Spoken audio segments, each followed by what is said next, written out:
একেবারে কাক ভরে বানিয়ে ফেলাম বিষ্ণুভোগ। সকলে পেট ভরে খেয়ে দিয়ে আবার বেরোলাম দুপুরে প্রসাদ ওখানেই পাবো। রাধে রাধে বন্ধুরা, কেমন আছো সবাই? আশা করি সবাই ভালো আছো, সুস্থ আছো। সকাল থেকে আজকে ব্লগটা শুরু করছি। বিষ্ণুভোগ বানাচ্ছি, তার জন্য সবজিগুলো সব কটা ভেজে রেখে দিয়েছি। এখানে সয়াবিন ভাজছি, আলু ভেজে রেখেছি। ঘরে যা সবজি ছিল সেগুলো একটু একটু করে ভেজে নিয়েছি। আজকে আর পনির দিচ্ছি না, পনির ছাড়া করব। আর অন্যটাকে হয়ে গেছে, সেটাকে একটু ঘি মাখাবার জন্য রেডি করে নিয়েছি, ঠান্ডা করে নিচ্ছি।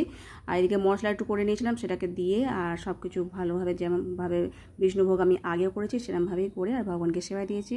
আমি সাজাইনি, প্রভুজি সাজিয়েছে, কারণ বিষ্ণুভোগ যখনই আমি হাঁড়ি থেকে বার করতে যাই আমার অন্নগুলো কেটে কেটে যায় হাতাতে, সেই জন্য আমি ওটা বার করতে পারি না। প্রভুজি বেশ ভালোভাবে কাচিয়ে বার করতে পারে। যাই হোক, তার সাথে শসা, লেবু আর দই ছিল, মিষ্টি দই আর কাঁচা লঙ্কা দিয়ে ভগবানকে সেবা দিয়েছিলাম।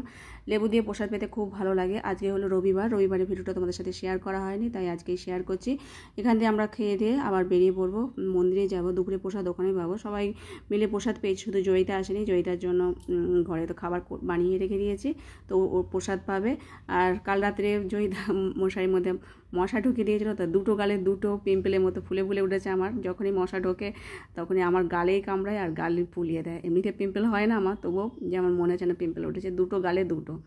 যাই হোক, ও পা যখনই ঢুকবে তখনই মশারির মধ্যে মশা ঢুকিয়ে দেবে। তো আমরা চলে এসেছি মন্দিরে। তো আজকে ভগবানকে দর্শন করে নাও, কী সুন্দর সাজিয়েছি না নিতাই গৌরকে। তো যাই হোক, আজকে ভবানীত প্রভু আমাদের ভগবতম ক্লাস করাবেন আর আমরা সকলে মিলে এখন সংকীর্তন করছি।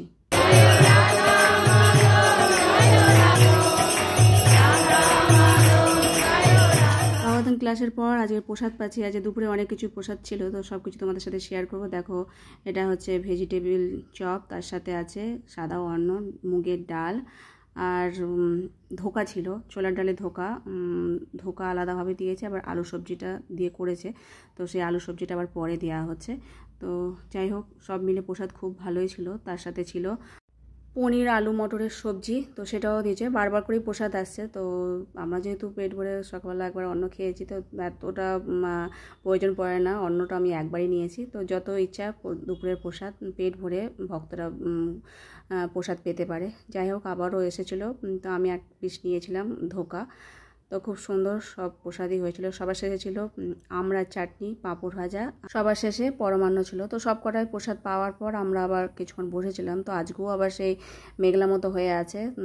তো আমরা তাড়াহুড়ো করে বেরিয়ে পড়েছিলাম। তো রাস্তায় আবার দেখে ঝিরিঝিরি বৃষ্টি পড়তে শুরু করেছিল, তাড়াতাড়ি স্টেশনে উঠে গেছিলাম, নইলে আবার বৃষ্টিতে ভিজে যেতাম। মুষলধারে বৃষ্টি হয়, কিন্তু সেটা ঘরে পৌঁছে যাওয়ার পরে একটু একটু শুরু হচ্ছিল। তো ভয় ভয় করছিল, কেননা যদি আবার ভিজে, একবারে প্রচণ্ড ভিজে গেছিলাম। আর আজকে তো প্রচণ্ড গরমও পড়েছে। তো গোগো রয়ে গেছিলো, বললো যে মা আমি বিকেলবেলা যাব। যাই হোক, ও ওখান থেকে আবার 5টার সময় ওর বন্ধুর জন্মদিন আছে, সেখানে যাবে বলে তো রয়ে গেছিলো। যাই হোক, সকলে আবার প্রসাদ পাচ্ছিলো, আমরা বসে থেকে তারপর চলে এসেছিলাম। আর যেহেতু সকালবেলা বিষ্ণুভোগ অনেকখানি করা হয়েছে, তো সেটা রয়েই গেছিলো। গোগো বললো মা আমি যখন বাড়ি ফিরবো আমার জন্য রেখে দিও। তো সারাদিন ধরে জয়িতা আর গোগো খেয়েছে। আর রাতের জন্য প্রভুজি বললো যে একটুখানি কিছু করে নিতে, তো ভগবানকে সেবা দিয়েছিলাম গোলা রুটি মতো ময়দার সুজি দিয়ে।